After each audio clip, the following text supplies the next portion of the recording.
Now we'll work with custom-built boxes for creating molds. We'll need wooden slats, a staple gun, chair glides to hold the model we want to clone, modeling clay, a measuring tape, and most importantly, non-stick spray, essential for more complex molds like this two-part one we're about to create. In this case, we want to clone a corn cob, and we're going to build a two-piece mold to capture the full 360-degree shape and make unmolding easier. First, place the chair glides. These will create the filling holes of the final mold. Next, set the wooden slats around the corn cob to form a box. Remember to leave 1 cm of space on each side between the model and the slats. Use the staple gun to fasten the slats together so they stay in place. Now glue the corn cob to the wooden base and position the assembled slats around it. Seal the bottom edges of the slats with modeling clay to prevent the liquid silicone from leaking when we pour it. Everything is now ready to pour the silicone. You already know how to calculate and prepare the amount needed from the previous part of the video. But remember, for this first stage, we only need to cover half of the piece. We'll complete the other half after 24 hours, so prepare only half of the silicone mixture. Pour the silicone along the sides of the mold, making sure not to coat the corn cob itself. For now, we only want to cover it up to half its height. Let the silicone settle. After about 1 hour, place chair glides in each corner of the mold to create registration keys that will allow both halves to fit together perfectly.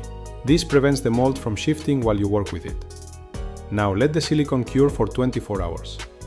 Once that time has passed, remove the chair glides. The silicone has cured and the registration keys are now imprinted. Spray the entire surface of the mold and the corn cob with the non-stick spray. This ensures that the next layer of silicone will separate easily. Now pour freshly mixed silicone to cover the rest of the mold, fully submerging the corn cob. Don't worry about bubbles. Silicone will fill all the space and push the trapped air out. Let it cure again for 24 hours. After the curing time, we can begin demolding. Remove the clay, take out the staples holding the slats together, and dismantle the wooden structure. Then gently separate the two halves of the mold and open it to extract the corn cob used as the model. To refine the mold, trim any excess silicone or rough edges with scissors or a cutter. The registration keys have created raised guides that allow both halves of the mold to fit together perfectly. These filling holes at the top will let you pour in any recipe you want, creating an incredibly realistic piece. Another example of a custom-made box is this mold for 3D printed pistachios. The process is always the same. Assemble the slats, seal the base with clay, pour freshly mixed silicone, leaving half a centimeter above the piece. Let it cure for 24 hours.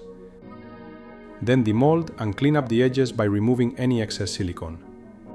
Remember, these molds withstand all kinds of ingredients: acids, chocolate, fats, even alcohols under 20%, and they tolerate extreme temperatures, from -25 degrees Celsius to 220 degrees Celsius.